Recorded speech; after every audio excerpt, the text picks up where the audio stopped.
believe I heard this. You have relatives in the Bronx? My grandma lives in South Bronx. Really? I'm from the Bronx. I just drove up from the Bronx. So that's amazing to hear. And then two, the not liking the size of pants here in New York. Yeah, you know, I went to some of those high fashion designer shops, and it was really out there, man. I was looking for something just like this, and they had some really unique designs, you know. And it took us at least 20 minutes to walk there, and I didn't end up finding anything because everything was just a bit too fancy. Yeah, too different.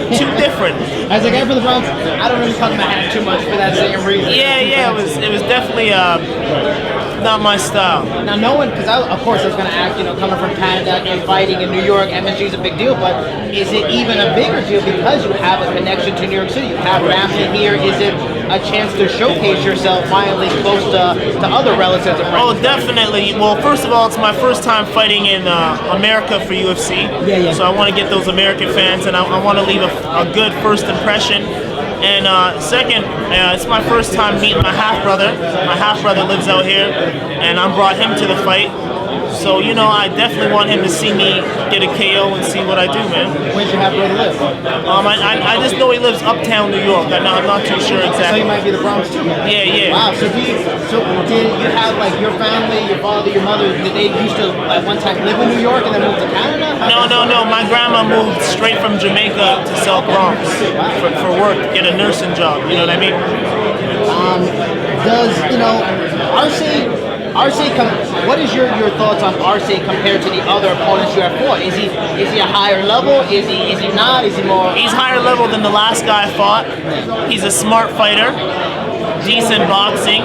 He can weather a storm, but I'm the type of storm that doesn't stop coming, and I got a lot for him. And once I see him start to timber, I'm going to go for the finish. Now that's the thing. You mentioned decent boxing. I'm going to ask, is winning this fight simply about being technical? If it gets to a brawl, is that giving him too much of a chance to win? If you're technical, it's sound, you win. No, if he brawls with me, because of the power difference, it's going to be a problem for him. What he has to do is fight me smart, you know what I mean, and try to avoid my power. And I think he knows that. I'm going to do what I always do. I'm going to put the pressure on him. I'm going to, touch him up. And once I see that little hint of him starting to break, I'll pour it on him. Now, if you beat him, it will be 4 in a row. If you finish him, he's a durable, tough fighter. To finish him would be impressive. If a finish and 4 in a row, would that, in your mind, mean 1, you should be ranked, and 2, you should get a ranked level opponent in the next fight? That goes without saying. 4 in a row, 2 knockouts in a row. Get me on that top 10 now. Now the obvious thing is, and don't put me as the first fight of the night no more. Enough of that. I know that's crazy. What's going on here? What's going on here? Do you feel like you should be main card, or at the very least the main event of the prelims? Yeah, man, they need to put me up there, man. I don't know why they hating on a brother.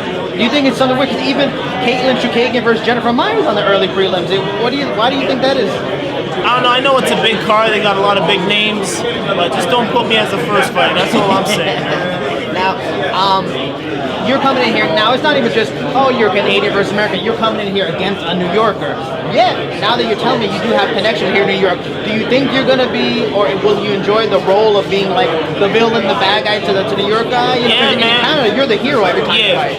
Yeah, man, it's nice to be on the opposite side of the rules right now. I've done this plenty of times. This is my lucky number 70th fight, and I'm ready to upset some people for sure. Now, your division championship fight, Holloway versus Volkanovski, how do you see that fight playing out? I'm going to go with my boy Holloway. I believe he's going to win, but Volkanovski's no joke either. Yeah. Now, the last question is Jose Aldo, because the number 3 and number 4 ranked guys in this division are probably leaving the division. Jose Aldo, Frankie Edgar. What do you think of that? Do you think they're using a kind of outdated theory of being the bigger guy going down when so many fighters like Nate, like Masvidal are going up? Do you think that's a bad decision, or do you think they can both be good at if you look at the size of Frankie Edgar and look at the size of Jose Aldo, they actually look like natural bantamweights. You know what I mean? I was really surprised. I met Jose back in Calgary. We fought on the same card, and he was a lot smaller in person than I expected to be. So I actually think he looks better at bantamweight than he does featherweight. But we'll see how he deals with the weight cut and all of that. But I mean, frame-wise, he looks like a bantam.